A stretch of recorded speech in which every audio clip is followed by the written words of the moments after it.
Hello, wonderful people. So I've decided to do this short video to go through some of the most frequent questions that I get related to natal chart readings. So what is the natal chart? Why is it important? What happens in a natal chart reading? What sort of information you can get out of it? And what a natal chart isn't. So what it is and what it isn't. Let's start from the very beginning. So, the natal chart is the map of the sky at the time when you were born. It's the coded blueprint of the sky at the time when you were born. And anything and everything can have a natal chart. So it's not just people, it's businesses, it's events, it's countries, pets, literally anything that has a birthday has a birth chart. Now, the birth chart or the natal chart for humans is essentially a reflection of our inner and outer world from an archetypal and symbolic perspective. So the natal chart and astrology work at an archetypal level. I cannot look at your natal chart, and no astrologer can do this and essentially say, the color of your eyes is blue, because the natal chart does not give us indicators about exact material manifestations.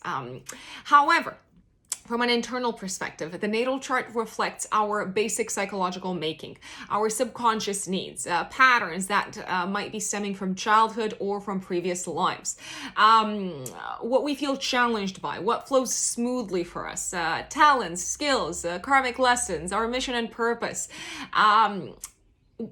where we can grow, and how we can go about fulfilling our potential. Robert Hand, one of my favorite astrologers, says that the natal chart makes a statement about the intentions that our soul comes with into this lifetime. And even though the ego might not remember, the conscious mind, myself, Ruxandra, you as an incarnated individual might not remember the intentions of the soul before it incarnated, we can glean some of the intentions from interpreting the natal chart. Now, from an external perspective, the natal chart can tell us a great deal about the archetypal themes that we are likely to experience in our encounter with people, relationships, circumstances that we draw towards us. For instance, to give you an example, let's say Gemini is the sign that governs your 11th house of friends. So you may draw towards you people who feel very Geminian in nature, people who are very sociable, very friendly, very curious, very eager to share their opinions, people who are very chatty, also people who are very intelligent, but maybe not necessarily, let's say, very committed to one course of action. Maybe they have this jittery quality of always being on the move. Maybe they have a lot going on in their heads, and they may suffer from anxiety at times because of overthinking. So this is one way in which the natal chart can tell us what sort of energy we encounter in an external part of our life. It's hugely, hugely important to remember that astrology and the natal chart works in alignment with two universal laws, two hermetic laws. The law of correspondence that says, as within, so without. As above, so below. And the law of vibration. So whatever we vibrate with on a subconscious level, whatever exists in our subconscious will be manifested in one form or another on the external plane. Now, also very important to remember that as observers, we always play a creative role in the observation. We see the world through the lens of our own inner psychological making. That's why many astrologers are of the belief that character is destiny, because essentially who you are is what your reality becomes. Once again, as within, so without. Now, how do we work with astrology and with our natal chart? By acknowledging that we are responsible for our lives. No matter whether we have consciously chosen for something to come into our life or to happen to us, we are still responsible for our lives. With the help of astrology, we can become much more conscious of the patterns that might be operating in our subconscious, and by putting the spotlight on them, we realize, oh, hey, look, I can make a different choice. I don't have to operate within the same pattern. But making use of our free will is incredibly, incredibly important. Now, astrology is an empowering tool. It's not a tool that takes away our free will and our agency. On the contrary, astrology is a language that helps us understand ourselves better and the world around us. Astrology works using the law of correspondence, not causality. Your planets, your placements in your chart don't cause anything to happen. They reflect what already exists inside of you. And obviously, because whatever exists inside of you will be reflected in the external environment, to an extent, also the external environment will be reflected. Once we take responsibility for our lives, for our charts, and we say, okay, let me see how I can operate with this new perspective. Astrology offers a new perspective. Natal chart readings offer a fresh perspective upon your life. You can take different choices, or you can continue on the same path that you have been on. When we don't take responsibility, when we feel like, oh, we are doomed, it's fated, everything is fated, oh no, I'm so kind of like, I have such bad luck, I'm cursed in this part of my life, you project energy outwards and you draw those types of circumstances towards you, and you become a victim of circumstance. Astrology is meant to be our ally in the task of creating the future, but we are responsible for creating the future. Now, what happens in a natal chart reading? Essentially, we examine together the major themes present in your life. We dig into topics such as career, vocation, talents, skills, challenging areas, karmic lessons, mission and purpose. And obviously, if you have specific questions related to a part of your life, if you want to glean certain understanding, let's say in relationship to your family, there is an astrological perspective upon that as well. So the major kind of like external topics of your life can also be covered in an astrological reading. Now, it's also important to remember that not everything can be covered in one session. So, for instance, you can book with me a natal chart reading from my website, and it's hugely important to kind of like get from the very beginning an understanding of which parts of your life you would like the natal chart reading to focus on. Obviously, a natal chart reading is generally very comprehensive and looks at the major topics that the majority of people are interested in. Love, relationships, career, family, education. But if there is something very specific, let's say something related to spirituality, it's very useful, it's very helpful to let your astrologer know before your session, to say, I'm interested in kind of like this particular fear that I have, this psychological blockage, or I would love to understand what is the astrological perspective on my relationship with let's say with my parents. So it is helpful to direct your astrologer in specific directions beforehand, if you have something that is kind of like egging you on the inside. Now, astrology will not take your decisions for you. No astrologer can tell you what to do.